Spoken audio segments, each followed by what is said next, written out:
दोस्तों, क्या हो अगर सिर्फ पृथ्वी पर मर्द ही बचे रह जाए, सारी औरतों का विनाश हो जाए या फिर वो मारी जा चुकी हो, और ऐसे में हमारी दुनिया की कैसी होगी स्थिति। चलिए देखते हैं आज की कहानी में। कहानी की शुरुआत होती है एना नाम की लड़की से, जो अपने दोस्त के घर पर जा रही है क्योंकि कल उसका बॉयफ्रेंड उसे मिलने के लिए आ रहा है। इसीलिए उसे अपनी दोस्त को कल सुबह आने को कहा। कुछ देर के बाद मिल आ जाता है। दोनों काफी अच्छा समय साथ में बिताते हैं। फिर सुबह एना उसके लिए नाश्ता भी बनाती है। तभी उसकी नजर पड़ी बाहर, जहां एशेस की बारिश हो रही है, जो चीज उसे बहुत ही अजीब लगती है, और इसीलिए उसने मिल को फौरन बुलाया। उसने कहा कि हो सकता है कि कोई वोल्केनो फट गया हो, इसीलिए ऐसा हो रहा हो। लेकिन इतने में एना की दोस्त घर में आई और उसकी हालत बहुत ही खराब हो रखी थी। ये लोग फौरन उसे हॉस्पिटल लेकर गए, लेकिन वहां जाकर इन्हें पता चला सिर्फ एना की दोस्त नहीं बीमार है, बल्कि इस देश की सारी औरतें एक एक करके बीमार होती जा रही हैं, जिसके कारण हॉस्पिटल में हड़कंप मच चुका है। मिल को अपनी गर्लफ्रेंड की चिंता होने लगती है। वो उसे लेकर फौरन अपने घर आया और सब कुछ सील कर दिया। इंटरनेट और बाकी चीजों से पता लगा कि ये असल में एक वायरस है, जो कि अब धीरे धीरे करके सभी देशों में फैल रहा है, जो कि सिर्फ औरतों को ही अपना निशाना बना रहा है, जिसके कारण औरतों की जनसंख्या में अब तेजी से गिरावट आ रही है। इस चीज को जानने के बाद मिल तो और ज्यादा जागरूक हो गया। उसने सब कुछ बंद कर दिया। एना को ना ही वो बाहर जा सकती है, ना ही कुछ बाहर से खा सकती है, ना ही किसी से बात कर सकती है। सब कुछ वो उसी के लिए कर रहा है ताकि वो बची रहे, जिंदा रहे, क्योंकि जिस तेजी से ये बीमारी फैल रही है वो समय बहुत दूर नहीं जब ब्रह्मांड में औरतें बचेंगी ही नहीं। खैर, अब यहाँ रात होने पर एना तो सो गई, लेकिन जब अगले दिन उठी तो मिल काम ही कर रहा था। उसने एक भी कोना नहीं छोड़ा था घर का। उसे ये पता था कि अगर किसी को पता चला इस घर में औरत है तो वो फौरन अंदर आ जाएंगे और एना को ले जाएंगे, ताकि उस पर एक्सपेरिमेंट करके एंटीडोट बना सके, जो कि वो चाहता नहीं है। और इसीलिए अब उसने उसका फोन भी छीन लिया ताकि वो ट्रेस ना हो सके। अब ये सिलसिला ऐसे ही चलता रहा। धीरे धीरे करके बाहर क्या हो रहा है ये सब चीजें एना को भी समझ में आने लगी, क्योंकि हर समय वो टीवी के सामने ही बैठी रहती थी। तो वहीं दूसरी ओर मिल ने उसके लिए एक बेड बनाया, ताकि अगर ये चीजें और ज्यादा फैल गई या फिर उसके घर में किसी ने घुसने की कोशिश करी तो वो उसे बेड में छुपा दे। समय के साथ जैसे जैसे औरतों का अंत करीब आता चला गया है, बाहर जनता भी पागल हो गई है।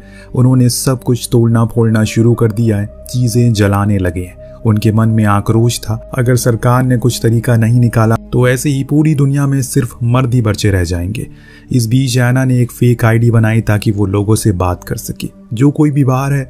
उस दौरान उसे पता लगा कि बाहर के हालात तो और भी बेकार हो चुके हैं। जो कोई जिंदा बची औरतें हैं वो इस जगह को छोड़कर जा रही हैं, क्योंकि यहाँ जितने दिन वो रहेंगी मौत के उतने करीब आती चली जाएंगी। अब एक दिन मिल दोनों का टेस्ट करता है ताकि पता लगाया जा सके कि कौन इन्फेक्टेड है, लेकिन शॉकिंगली एना को कुछ नहीं होता, पर मिल इन्फेक्टेड हो चुका है। लेकिन दोस्तों, ये वायरस आदमियों को कुछ नहीं करता। इसी वजह से अभी तक मिल को कोई खास परेशानी नहीं हुई है। वो रिलैक्स था। धीरे धीरे करके इन्हें यहाँ रहते हुए अब आदत होने लगी है, परंतु इन्हें ये भी याद रखना होगा कि एक न एक दिन तो खाना खत्म ही हो जाएगा। फिर तो इन्हें बाहर जाना पड़ेगा, वरना ये भूखे मर जाएंगे। पर अभी तो मिल का पूरा ध्यान है किस तरह से आने वाले दिनों को और ज्यादा सुरक्षित बनाया जा सके। इस बीच एना देखती है जिन जिन लड़कियों से वो बात कर रही है अपनी फेक आईडी के द्वारा, उन सभी की एक एक करके मौत होने लगी है। इस बात का दुख इन दोनों को ही होता है, क्योंकि ये चीज इस दुनिया के लिए सही नहीं है। अगर ऐसा ही चलता रहा तो सब कुछ खत्म हो जाएगा। जो जो लड़कियां मारी गई थी इस वायरस से, उन सभी की फोटोज एना ने अपने रूम में लगा लिया था, क्योंकि उसने उस सभी से बात की थी। वो सभी लड़कियां उसकी जिंदगी का हिस्सा बन चुकी थी। 1 साल से ऊपर इन्हें यहाँ रहते हुए हो गया है अब, और तब से ये लोग इस घर के बाहर नहीं निकले, और ना ही निकले तो बेहतर है, क्योंकि बाहर के हालात तो बद से बदतर हो चुके हैं। एक दिन एना के पास उसके पिता की कॉल आई उसके फोन पर मिल ने कहा कि तुम उसे मत उठाना। पर एना अपने पिता को देखना चाहती है, और इसीलिए मजबूरी में मिल उसे फोन उठाने को कह देता है, लेकिन बिना कुछ बोले, ना ही खुद को दिखाए हुए, जिसके लिए वो मान गई। और उसने वीडियो कॉल को उठाया, अपने पिता को देखा तो उसके आंसू निकल गए, क्योंकि वो बहुत ही बीमार थे और अब तो एकदम अकेले भी है। उसकी माँ की मौत हो चुकी है। इस चीज को सुनने के बाद एना से रहा नहीं जाता। वो बोल ही देती है, पर तभी मिलाकर उसके फोन को छीन लेता है और कॉल को काट देता है। उसका कहना था कि इस लाइन को बाहर पुलिस ट्रैक कर रही है। अगर उन्हें पता चला कि कोई औरत यहाँ पर है तो मेरे लिए नहीं तुम्हारे लिए परेशानी होगी। पर एना को अब बाहर निकलना था, क्योंकि यहाँ उसे घुटन होने लगी है। उसका कहना है कि मिल उसे कंट्रोल करता है, पर मिल उसे समझाता है कि बाहर जाना तुम्हारे लिए मौत के मुंह में जाने के बराबर है। तुम क्यों मेरी बात समझ नहीं रही हो, और फिर एक दिन तुम्हारी कहानी खत्म हो जाएगी। लेकिन एना के दिमाग में तो भूसा भरा होता है। उसे मिल की कही बात समझ ही नहीं आ रही थी। यहाँ तक कि उसने उसके ऊपर ही बंदूक तान दी और खुद अकेले ऊपर चली गई टेरिस पर, जहाँ पर ढेर सारी एशेस उसी के ऊपर गिर रही थी। और ये देखकर वो फौरन उसे अंदर लेकर आता है, नहलाता है उसे, ताकि जो कुछ भी उसके शरीर पर लगा है वो सब कुछ साफ हो जाए। अभी यहाँ पर इस घर में रहते 400 दिन से ज्यादा का समय बीत चुका है, लेकिन अभी भी ये लोग यहीं पर इसी जगह पर खुद का जीवन व्यतीत कर रहे हैं। अब एक दिन हर महीने की तरह आज भी ये टेस्ट करने के लिए बैठते हैं कि तभी बाहर इन्हें कुछ पुलिस कार नजर आती है। मिल ने फौरन ऐना को उसी बेड में छुपा दिया जो उसने उसके लिए बनाया था, और इतने में पुलिस अंदर आ गई, जिन्होंने पूरे घर को छान मारा पर उन्हें कुछ नहीं मिला।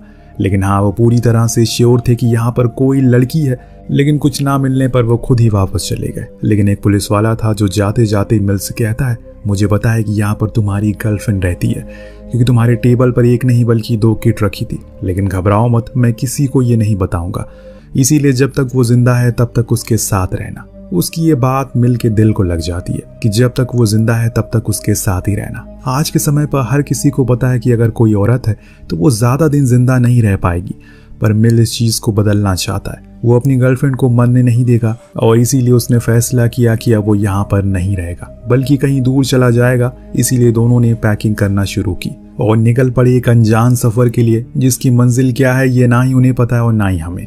कुछ मील का सफर तय करने के बाद ये दोनों एक कैफे के बाहर रुके ताकि कुछ खाना खा सके। यहाँ मिल ने आना को कुछ खास चेतावनी दी है, किसी से कुछ भी बात मत करना, कोई पूछे तो जवाब मत देना। उसने पूरी तरह लड़की का गेटअप कर लिया है ताकि कोई उन्हें पहचान ना सके। परंतु जब ये लोग कैफे के अंदर गए, वहां तो सारे आदमी थे, जिसमें से एक ने उसे पहचान लिया कि ये औरत, और ये बात उसने औरों को भी बता दी। ये समय ऐसा है कि सरकार ने इनाम रखा हुआ है जो किसी भी औरत को लाकर उन्हें देंगे या फिर उनके बारे में बताएंगे। इसीलिए समय रहते ये दोनों वहां से निकल कर एक ग्रोसरी स्टोर में चले गए। लेकिन वो तो पहले से लोगों द्वारा लूटा गया था, पर अभी भी कुछ चीजें थी जिन्हें ये अपने साथ लेते हैं। तभी अचानक से एक बंदा आकर ऐना की टोपी उसके सर से हटा देता है, जिससे उसके बाल दिखने लगे। इससे वो समझ गया कि ये तो औरत है। लेकिन मिल के पास बंदूक थी, जिसे वो उसे डराते हुए कहता है अगर उसने ये बात किसी को बताई तो वो उसे मार देगा। वो आदमी बहुत ही ज्यादा डर गया, इसीलिए कुछ नहीं कहता, और इतने में ये दोनों वहां से बहुत दूर आ जाते हैं। लेकिन ये हादसा ऐना को बहुत ज्यादा डरा देता है। लेकिन मिल उसे सहारा देते हुए कहता है कि तुम्हें कुछ नहीं होगा, ये लोग तुम्हें परेशान करने के लिए ऐसा कर रहे हैं, तुम हिम्मत बनाए रखो। उस रात ये दोनों एक छोटे से होटल में रुकने का डिसाइड करते हैं। तब ऐना अपने ब्रेस्ट को टेप से कसकर बांध देती है ताकि किसी को पता ना चल सके कि वो औरत है। अगले दिन ये दोनों फिर निकलते हैं। दरअसल ये लोग एक वाटरफॉल के पास जा रहे हैं, जहाँ जाना ऐना का बचपन का ख्वाब था। मरने से पहले वो एक बार वहां जाना चाहती है। अब तक उसे पता चल चुका है जैसे सभी औरतों का अंत हुआ है, उसका भी अंत नजदीक है। इसीलिए कम से कम वो अपने आखिरी सपने को तो पूरा कर ले। इसीलिए मिल उसकी मदद कर रहा है। लेकिन वो ऐसे भागते भागते थक चुकी है। आखिर कब तक वो ऐसे ही भागती रहेगी? क्या सच में औरतों के लिए अब कोई जिंदगी बची नहीं है? खैर, दोनों जंगल में काफी अंदर आने के बाद एक जगह पर कार को रोक देते हैं। फिर वहां से आगे पैदल ही चलने का तय करते हैं। लेकिन अभी जहां ये जा रहे हैं वहां तक पहुंचने में काफी समय लगने वाला है। इस बीच इन्हें 2 मुश्किलों का भी सामना करना पड़ता है, जो क्या है वो आपको कुछ देर में पता लगेगी। तो अब ये दोनों अपने इस पल को जीते हुए आगे चलते जा रहे हैं और बीच बीच में थोड़ा आराम भी करते हैं। जैसे कि आज जब इन्होंने अपना कैंप लगाया तो मिल ने आना को ड्रिंक पीने की दी, जो पीकर वो एकदम फ्रेश हो गई। मानो उसे ऐसा लगने लगा कि उसे फिर से एक बार जिंदगी जी ली। इसके बाद वो बंदूक चलाना भी सीखती है, जिसे उसे बहुत आनंद आता है। लेकिन दोनों ही इस बात से अनजान थे कि जिस शख्स ने इन्हें कैफे में पहचाना था वो अभी भी इनके पीछे है, और अब तो वो अपने साथ अपने बेटे को भी लाए। न जाने उन दोनों का क्या प्लान है। अब उस रात दोनों ही इंटीमेट भी होते हैं। जब सुबह ऐना उठी और पानी लेने नदी के पास गई, उसने महसूस किया कि उसके कान से खून आ रहा है, जो इस बात का पूरा सबूत दे रहा है कि अब वो बस कुछ दिन और की मेहमान है। तो वहां दूसरी तरफ मिल की आंख थोड़ी देर में खुली। जब खुली तो उसने देखा कि बाहर आर्थर अपने बेटे के साथ खड़ा हुआ है, उसी की तरफ बंदूक करके, जो देखकर वो डर गया। लेकिन उसे खुद से ज्यादा ऐना की चिंता थी, और इस समय उसे ये सोचकर खुशी मिल रही है कि वो यहाँ आसपास नहीं है। लेकिन वो दोनों उसे जबरदस्ती उगलवाते हैं कि वो लड़की बताओ कहाँ है। मिल उन्हें साफ साफ मना करता है कि उसके पास कोई लड़की नहीं है। लेकिन जब उसने देखा कि उन दोनों के पास ही बंदूक है, उसने चिल्लाना शुरू कर दिया, ऐना इधर मत आना, ये लोग उठाकर ले जाएंगे तुम्हें। हालांकि ऐना ने ये सब पहले ही देख लिया था, पेड़ के पीछे से छुपकर, इसीलिए वो भागना शुरू कर दिया। लेकिन अगर वो चाहती तो कोई तरीका निकाल सकती थी। मिल की जान बचाने के लिए, लेकिन उसने खुद की जान की ज्यादा अहमियत समझी। और इसी बीच कैसी, जो कि आर्थर का बेटा था, वो देख लेता है कि एना को भागते हुए। वो अपने पिता को उसके पीछे जाने को कहता और खुद मिल की पहरेदारी देने लगता है। एना अब लगातार भागे जा रही है, जितनी जान थी उसमें उतनी तेजी से वो भाग रही है। वहीं उसके पीछे आर्थर, वो भी भाग रहा है। तभी एना के सामने 2 चट्टानें आ जाती है, तो वो उन्हीं के बीच में छुपने का फैसला करती है।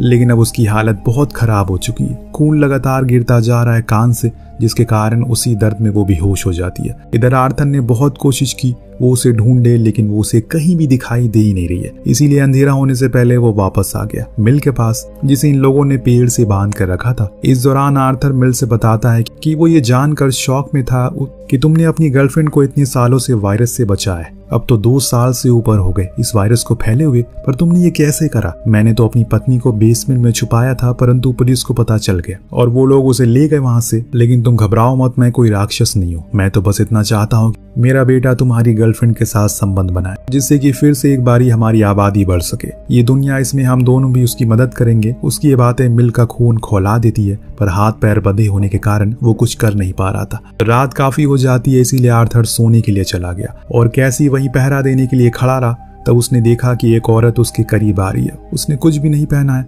और ये देख वो मदहोश हो गया। सब कुछ छोड़कर उसके पास भागने लगा।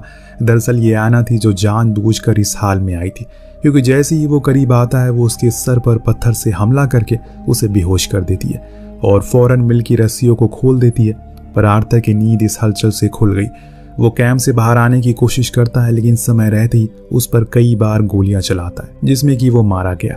लेकिन एक गोली आकर मिल को भी लग गई, पर वो रुका नहीं वहां, बल्कि अपनी गर्लफ्रेंड को लेकर आगे बढ़ गया उसी घायल हालत में वो उसे लेकर उसी वाटरफॉल के पास पहुंच गया, जहां जाना एना का बचपन से सपना था। इसे देखकर वो बहुत ज्यादा खुश हुई, लेकिन अब उसे ये पता चल गया है कि उसके साथ मिल की भी कहानी का अंत है, क्योंकि वो उसके साथ इंटीमेट जो हो चुका है, यानी कि वो इन्फेक्टेड हो गया है। पर एना को लगता है कि वो इस दुनिया की आखिरी औरत नहीं है। जरूर मिल की तरह और भी होंगे लोग जो अपने प्यार को संभाल कर रखे होंगे। दोनों ने एक आखिरी सेल्फी ली और उस कैमरा को वहीं छोड़ दिया, ताकि अगर कोई आने वाले सालों में इस जगह पर आए तो उसे इन दोनों के बारे में पता चल सके, चाहे जितनी भी मुश्किलात क्यों ना आई हो। मिल एना के सामने चट्टान की तरह खड़ा था। उसे बचाने के लिए उसने अपनी पूरी जान लगा दी, यहाँ तक कि खुद की भी कुर्बानी दे दी। लेकिन जिसकी किस्मत में जितना लिखा है उतना ही मिलता है। अगर आप कभी इस दुनिया में आखिरी औरत या मर्द रहे तो आखिरी बार किस इंसान से मिलना चाहेंगे? हमें कमेंट करके जरूर बताइएगा। मिलते हैं अगली वीडियो में। Thank you so much watching. Peace out.